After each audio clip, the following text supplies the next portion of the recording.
अरिहंताणं नमो सिद्धाणं नमो आयरियाणं नमो गच्छायाणं नमो लोये सब साहुणम। भगवान महावीर स्वामी की जय। पर्व 419 में जाम्बुन आदि सब राम से कहने लगे, हे देव, अनंत वीर योगेंद्र को रावण ने नमस्कार कर अपने मृत्यु का कारण पूछा। तब अनंत वीर केवली ने कहा, जो कोई कोटि शिला उठाएगा उसके द्वारा तेरी मृत्यु होगी।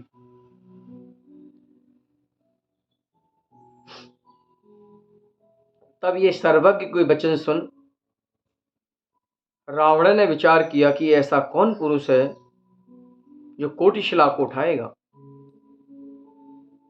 ये वचन विद्याधरों के सुन लक्ष्मण बोले, मैं अभी ही यात्रा के लिए वहां चलूंगा। तब सभी इनके साथ गए। जामुनद, सुग्रीव, विराधित, अक्रमाली, नल, नील इत्यादि नामी पुरुष विमान में बैठ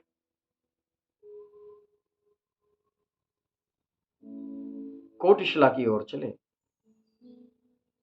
अंधी रात में शीघ्र ही पहुंचकर शिला के पास उतरे। शिला महामनोहर सुर असुर मनुष्यों से पूछ ये सभी दिशाओं में सामंतों को रखवाली के लिए रखकर शिला की यात्रा करने गए। हाथ जोड़ा, शीश झुकाया, नमस्कार किया, सुगंधित पुष्पों से शिला की पूजा की। उस शिला पर जो सिद्ध हुए उनको हाथ जोड़ा, नमस्कार किया, भक्ति पूर्वक 3 प्रदक्षिणा दी। सब विधि में निपुण लक्ष्मण कमर बांध विनय सहित मुकार मंत्र जप भक्ति स्तुति करने लगे। सुग्रीव आदि वानर वंशी सभी जय जयकार कर शोध पढ़ते रहे। एकाग्र चित्त से सिद्धों की स्तुति की। सिद्ध परमेष्टि अविनश्वर अविनाशी जन्म मरण से रहित सर्वक्रम रहित संसार समुद्र के पारगामी केवल ज्ञान केवल दर्शन के आधार पुरुषाकार परम सूक्ष्म अमूर्ति अनंत गुणों को एक समय में जाने देखें।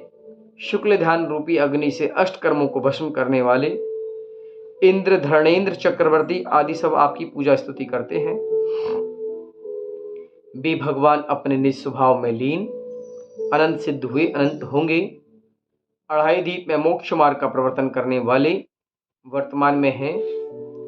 108 विदेह क्षेत्र, 5 भरत, 5 ऐरावत, ऐसे 170 आर्यखंड में जो सिद्ध हुए हैं और जो वर्तमान में हो रहे हैं उन सबको हमारा नमस्कार हो। इस भरत क्षेत्र में कोटि शिला यहाँ सिद्ध शिला को प्राप्त हुए हम कल्याण करता हुए जीवों को महामंगल रूप इस प्रकार चिरकाल स्तुति कर मन में सिद्धों को ध्यान कर सभी ने लक्ष्मण को आशीर्वाद दिया। इस कोटिशिला से जो सिद्ध हुए वे सब आपका विघ्न दूर करें और लक्ष्मण के लिए सिद्ध परमेष्टि मंगल की करता हुए। इस प्रकार सभी ने मंगल कामना की और लक्ष्मण ने सिद्धों को ध्यान कर सिद्ध शिला को घुटने प्रमाण उठाई, अनेक आभूषण पहने, भुज बंधनों से शोभित भुजाओं से कोटिशिला उठाई। तब आकाश में देवों ने जय जयकार किया। सुग्रीव आदि आश्चर्य को प्राप्त हुए। कोटिशिला की यात्रा कर फिर संवेश कर कैलाश पर्वत भरत क्षेत्र के सभी तीर्थों की वंदना और प्रदक्षिणा की। संध्या समय विमान में बैठकर जय जयकार करते हुए सभी राम लक्ष्मण के साथ किहकंदापुर आए और अपने अपने स्थान पर जाकर शयन किया। पुनः प्रातःकाल सभी इकट्ठे होकर परस्पर मंत्रणा की।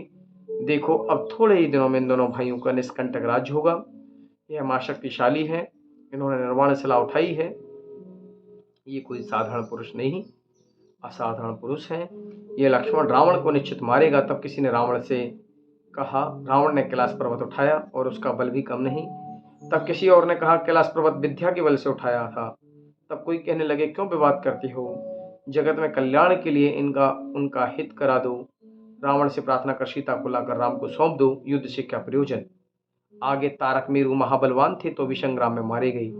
वह 3 खंड के स्वामी महापराक्रमी थी और अनेक राजाओं के रण में मरे, इसलिए समता धरो, परस्पर में मित्रता श्रेष्ठ है। तब वे विद्याधर परस्पर मंत्रणा कर राम के पास आए। अति भक्ति से राम को नमस्कार कर पास में बैठे जैसे इंद्र के पास देव। तब राम ने कहा, अब तुम क्यों ढील कर रहे हो, मेरे बिना जानकी लंका में महादुख से व्याकुल है, इसलिए दीर्घ विचारों को छोड़ अभी ही लंका की तरफ गमन करना है। तब सुग्रीव के जामुन आदि मंत्री राजनीति में प्रवीण वे राम से विनती करने लगे, हे देव, हमारे ढील नहीं, परंतु यह निश्चय कहो कि सीता को लाने का ही प्रयोजन है।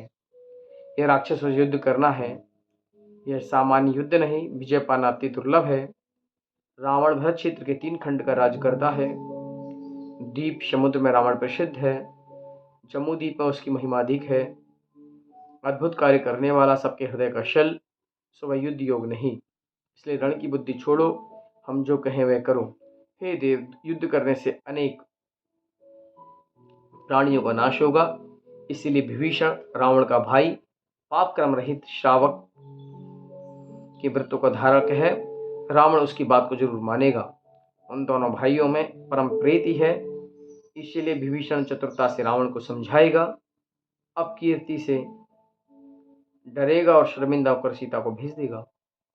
इसलिए विचार कर रावण के पास ऐसे पुरुष भेजना जो बात करने में निपुण हो, राजनीति में कुशल हो, अनेक न्यायों को जाने, रावण का कृपा पात्र हो, ऐसा मनुष्य भेजो।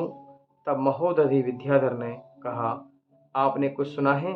लंका के चारों तरफ मायामयी कोट यंत्र लगा है, उसमें आकाश मार्ग एवं पृथ्वी मार्ग से कोई जा नहीं सकता। लंका अगम्य है, महाभयानक, देखी नहीं जाई। ऐसा महामयी यंत्र से कूट बनाया है, सो यहाँ जो बैठे हैं उनमें कोई लंका में प्रवेश कर सकता नहीं है।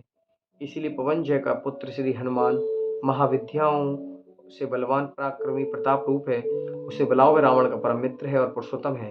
वह रावण को समझा कर संकट दूर करेगा। तब यह बात सबके प्रमाण हुई। हनुमान के निकट श्री भूत नाम के दूत को शीघ्र ही भेजा।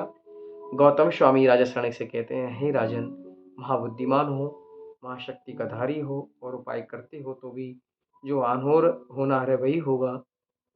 जैसे उदय काल में सूर्य का उदय होगा, ऐसे जो होना है वह होगा, लेकिन पुण्य के पुरुषार्थ से संकट, कष्ट, शत्रु आदि दूर होते हैं। इस प्रकार विभीषण द्वारा महाभारत कोटिशिला उठाने का वर्णन करते हुए 48 पर्व पूरा हुए। जा वाणी के ज्ञान सूझे लोकालोक, सो वाणी मस्तक नमो सदा देतु।